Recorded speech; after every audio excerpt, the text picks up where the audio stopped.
Mga kasayan, mayroon tayo i-guide na magkakabit ng Night Pro Music sa Honda Click 125. Kasayan mo kasayan at shoutout ko na rin. Idol, paano makakabit yung Pro Night 3 sa Honda Click sa stock switch ng Honda Click 125 V2? Sana mabasa nyo po. Salamat po. Shoutout sa'yo, Justin Von Diutuk. Nag-comment siya sa videong paano mag-install ng stock horn, dual horn, Night Pro Music gamit ang hollow switch sa positive trigger na motor. Ito kasayan na yung paglalagay natin na version 1, version 2, version 3. Pare-pares lang yan ha. Ito. Bali ang gagawin natin, tatanggalin muna natin to. Saka ito. Saka yung pagpupestuhan ng Night Pro Music. Ito, nakapesto na to kasayan ha. Naka-ready na yan. Meron lang tayong, may tutorial lang tayo nito. Pero ito, i-guide lang natin para mas madali niyang makuha. Naka-Night Pro na tayo dyan. Para mas madali niyang masundan. Pag nabuksan namin to kasayan, babalikan namin kayo. Ito na kasayan, nabaklas na natin. Ito siya, ito na yung pinaka-rekta na gagawin nyo. Ito yung ano natin, yung ating Night Pro Music. Tanggalin natin para mas makita.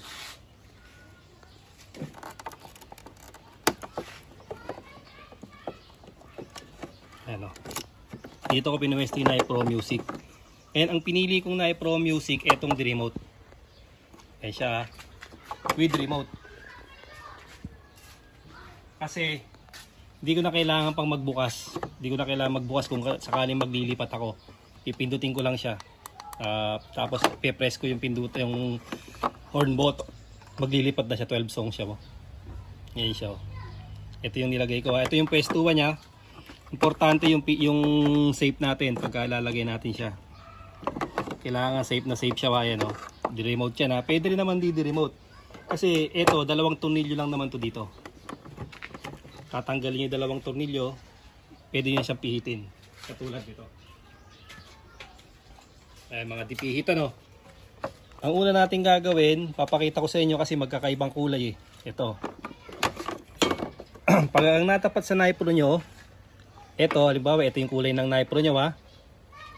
Ito ha. Ito yung sa ilaw, ito yung negative, ito yung sa pindutan, at ito yung papuntang busina o papuntang relay, yung kulay blue. Tingnan nyo ha.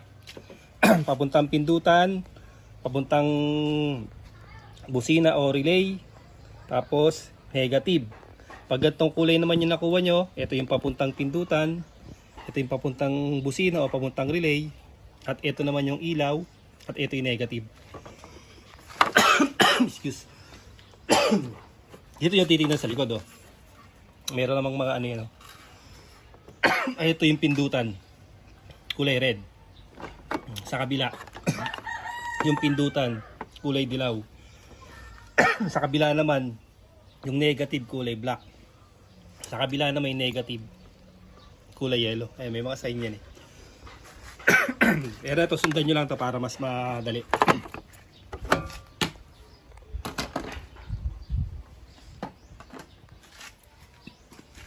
Una-una, yung safe natin. Kailangan safe na safe yung ano natin.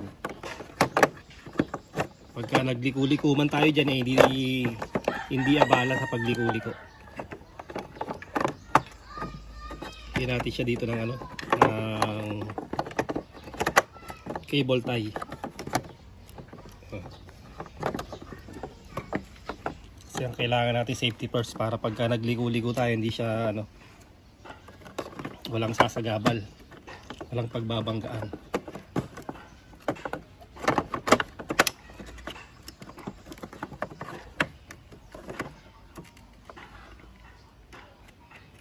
Ayan na, dyan ang pwestuhan niya na. Ayan. Wala nang kapalag-palag yan kahit magligo-liko ka dyan eh. Hindi maano. Tapos, pupunta tayo sa busina. Ito yung Night Pro natin ha. Puro tayo dito sa busina, ito siya. Ang hanapin nyo lang yung trigger nya, yung light green. Ito. Pag diretso nyo to, pupunta yan dito. Ayan, pansinin nyo ha, pag binuksan natin, yan, nakabukas na tayo. Wala tayong busina dyan ha. Magkakaroon tayo ng busina pagka binalik natin sa dati. Pag pinagdikit natin siya. Pag pinagdikit natin siya, kakaroon tayo ng busina. Ang gagawin natin sa kanya, pag ihiwalay natin, mawawalan tayo ng busina. Tapos, ito yung papunta sa pindutan. Ito naman yung papuntang busina o papuntang relay. Tandaan nyo kasi, may relay, walang relay, stock horn, dual horn, pare-parehas lang yung paglalagay. Ito lang ang gagawin natin. Ito siya, parehas lang yung paglalagay ha. Uunahin natin tong ano na to. Ito yung papuntang pindutan ha. Ito yung papuntang harness. Ayan, diretso nyo lang. Oh.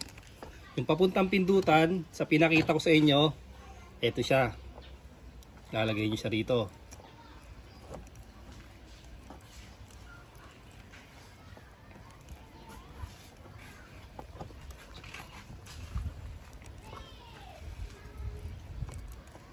Kahit ibang mga Honda, halimbawa mga ADB, yan, ganito lang yung gagawin nyo.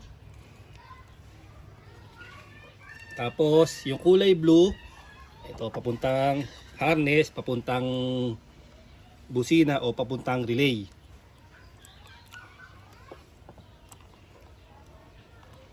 Yung unang ginawa kasi natin dito ay papuntang ano tayo, papuntang relay.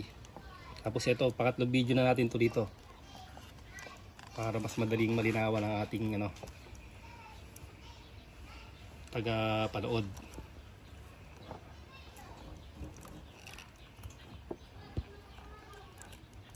Tapos yung kulay brown, pagka meron kayong ano, meron na kayong passing light, automatic magpapassing na yan. Kahit di nyo gamitin tong brown. Ito para sa passing, to para sa ilaw eh. Tapos itong yellow na to, ito yung negative natin.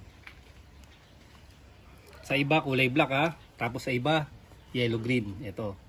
Ilalagay natin sa ground. Ito, ang ginawa ko dito, naglagay ako ng ano. Pwede kang gumamit ng ganito i-terminal. Tutok sa i-terminal. Yan. Tapos ito, pwede rito.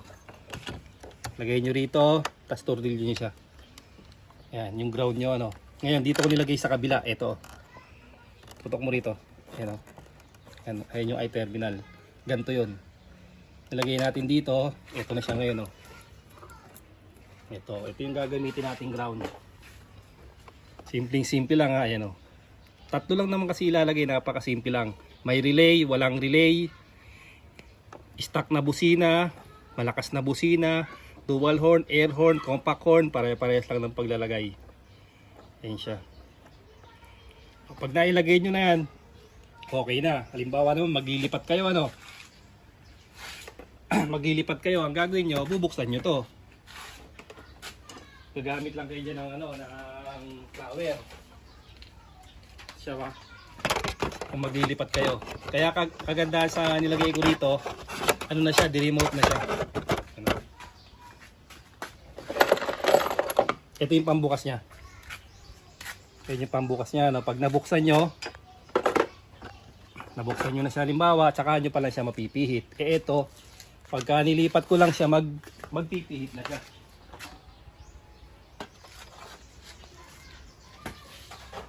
Testing na natin kasayan.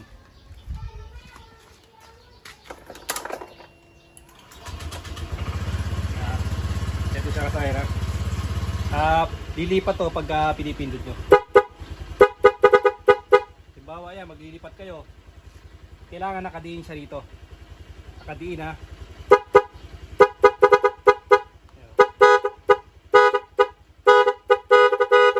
Ganun lang kasayan. Simple lang yung paglalagay.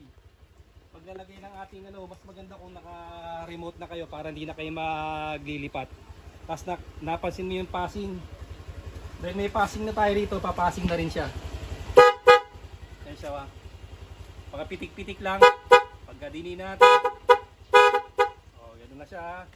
Kaya ito pinakamaganda para hindi na kayo magbubukas ng harap.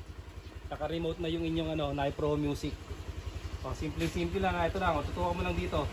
Pag pinutol mo yung trigger, kahit green, Honda, ayun siya, pinutol nyo yan, yung papuntang pindutan, yung kulay red, yung papuntang harness, o papuntang busina, o papuntang relay, yung kulay blue. Tapos yung kulay yellow, yung papuntang ano natin, papuntang ground o solid grid. Sana nakatulong to kay kay Bon para makakabit niya rin na i-Pro Music sa Honda Click 125 version 2. Hanggang dito na lang mga kasayan. Salamat sa panonood.